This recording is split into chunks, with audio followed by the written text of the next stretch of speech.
Dictation start होगा 5 second बाद। Start.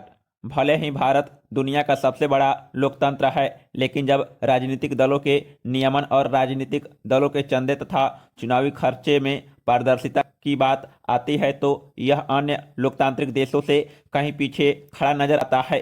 परिणाम स्वरूप एक तरफ जहां हम देश में ग्राम से लेकर राष्ट्रीय स्तर तक लोकतंत्र को फलते फूलते देखते हैं, वहीं दूसरी तरफ राजनीतिक पार्टी और चुनावी प्रणाली में काले धन के चलन तथा उसके दुष्प्रभावों को भी देख सकते हैं। एसोसिएशन फॉर डेमोक्रेटिक रिफॉर्म के ने अनुमान लगाया था कि पार्टियों को मिलने वाला 70% चंदा नकदी और बेनामी होता है, अर्थात उसका स्रोत अज्ञात होता है। 1974 तक चुनाव आयोग द्वारा बड़े राज्यों में लोकसभा क्षेत्र में चुनावी अभियान के लिए खर्च की सीमा 1.5 लाख रुपए तय की गई थी।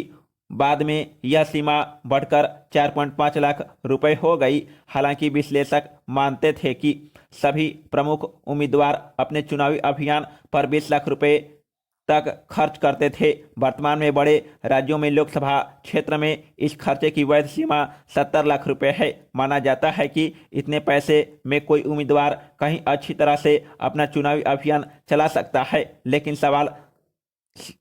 सफल सांसद बताते हैं कि उनका चुनावी खर्च 5 से 10 करोड़ रुपया आता है। दूसरे शब्दों में कहे तो चुनावी खर्च आज नियंत्रण से बाहर हो गया है।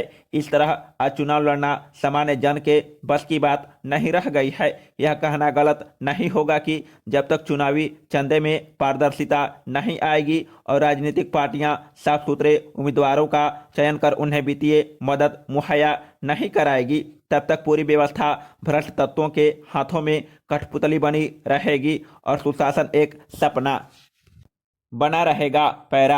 राजनीतिक दलों के कामकाज और चंदे में पारदर्शिता और जवाबदेही के अभाव पर न्यायपालिका सहित विभिन्न संस्थाओं ने टिप्पणी की है, लेकिन किसी ने भी इन मुद्दों पर विचार नहीं किया है और सुधार के उपाय नहीं सुझाए हैं। प्रधानमंत्री नरेंद्र मोदी कुछ समय से चुनाव सुधार पर बल दे रहे हैं कि कैसे चुनावी खर्च को कम किया जाए। इसके लिए उन्होंने लोकसभा और विधानसभाओं के चुनाव एक साथ कराने का सुझाव दिया है।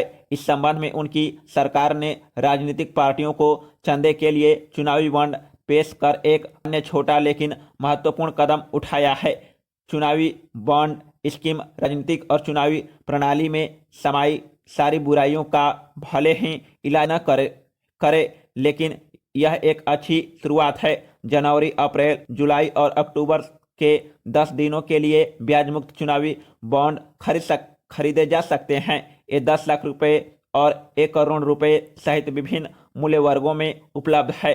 दानदाता इन बॉन्डों को खरीदकर पंजीकृत दलों को दे सकता है। पार्टियां अपने नामित बैंक खातों में इन्हें भुना सकती है और इस प्रक्रिया में दानकर्ता की पहचान गुप्त होगी। इसके साथ साथ सरकार ने राजनीतिक चंदे में पारदर्शिता के लिए कुछ अन्य कदम भी उठाए हैं। इसने 2,000 रुपये से ज़्यादा नकदी में चंदे को प्रतिबंधित कर दिया है। पहले यह सीमा 20,000 रुपये थी और राजनीतिक में काले धन की मुख्य जड़ थी।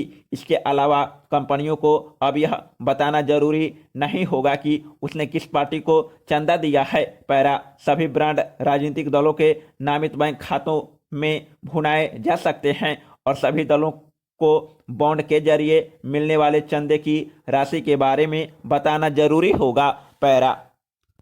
लिंगायतों को गैर हिंदू घोषित करने में और उन्हें अल्पसंख्यक दर्जा देने वाली संबंधी कर्नाटक सरकार के निर्णय ने वर्तमान भारतीय शासकीय व्यवस्था के विकृत पक्ष को रेखांकित किया है। संभवतः भारत विश्व का एकमात्र ऐसा देश है जहां बहुसंख्यक समाज के कुछ समूह अल्पसंख्यक पहचान पाने के लिए संघर्ष कर रहे हैं। आखिर कुछ हिंदुओं द्वारा अपने अनंतकालीन सांस्कृतिक अस्तित्व से दूरी बनाने का क्या कारण है? कर्नाटक विधानसभा चुनाव में करीब 20% लिंगायतों का समर्थन लेने हेतु कांग्रेस अपनी पुरानी विभाजनकारी राजनीति के प्रति ललायित हो गई है। चुनाव की घोषणा होने के साथ लागू हुई आचार संहिता के कारण लिंगायतों पर केंद्र सरकार अंतिम निर्णय बाद में लेगी, किंतु इस पहल से कांग्रेस लाभान्वित होगी या नहीं, यह 15 मई को चुनाव परिणामों के बाद स्पष्ट हो जाएगा।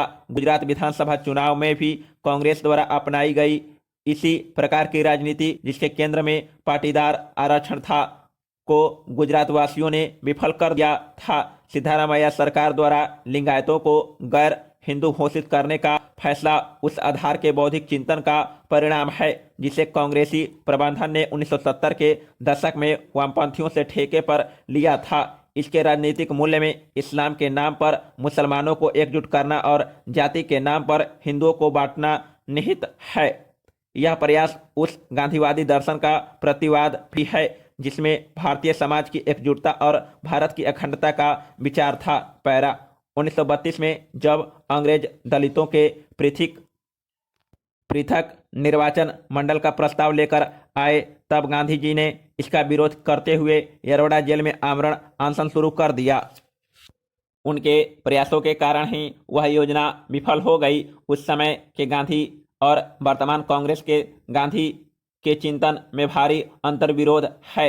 मूल प्रश्न यह है कि आखिर के हिंदू समाज के कुछ वर्ग हिंदू नहीं रहना चाहते और अल्पसंख्यक होने के लिए प्रयासरत हैं। पाकिस्तान में स्थिति इसके विपरीत है। वहाँ इस्लाम से निष्कासित अहमदिया समुदाय सुन्नी संप्रदाय का एक हिस्सा होने का दावा करता है। पाकिस्तान में 1974 के संवैधानिक संशोधन के जरिए अल्पसंख्यक घोषित किया गया अहमदिया पंथ इस्लाम में वापस लौटने का हर संभव प्रयास कर रहा है। इसका कारण पाकिस्तान में गैर मुस्लिमों के साथ दोयम दर्जे का व्यवहार है। विभाजन के समय पाकिस्तान में हिंदू सिखों की जनसंख्या 24% थी जो आज 2% से भी कम है। इसका कारण शरीयत द्वारा निर्धारित वह नियति है जिससे बचने के लिए अल्पसंख्यक या तो मतांतरित हो गए या फिर कुछ सुरक्षित देशों में जाकर बस गए। अहमदिया समुदाय भी इसी संकट से जूझ रहा है। पैरा मुझे हिंदू होने पर गर्व है। यह नारा स्वामी विवेकानंद ने 1893 में शिकागो में बुलंद किया था। फिर भी उनके द्वारा 1897 में स्थापित रामकृष्ण मिशन ने 87 वर्ष बाद स्वयं को हिंदू संस्थान मानने से इनकार कर दिया। इस मांग के पीछे हिंदू बल भारत में बहुसंख्यक समाज के साथ हो रहा भेदभाव बड़ा कारण था। 1980 के दशक में पश्चिम बंगाल की तत्कालीन मार्क्सवादी सरकार ने रामकृष्ण मिशन के शिक्षण संस्थानों पर नियंत्रण करने की कुत्सित योजना बनाई जिससे बचने के लिए उसने सर्वोच्च अदालत का रुख किया और स्वयं को अल्पसंख्यक रामकृष्णवादी घोषित करने की मांग की। समाप्त।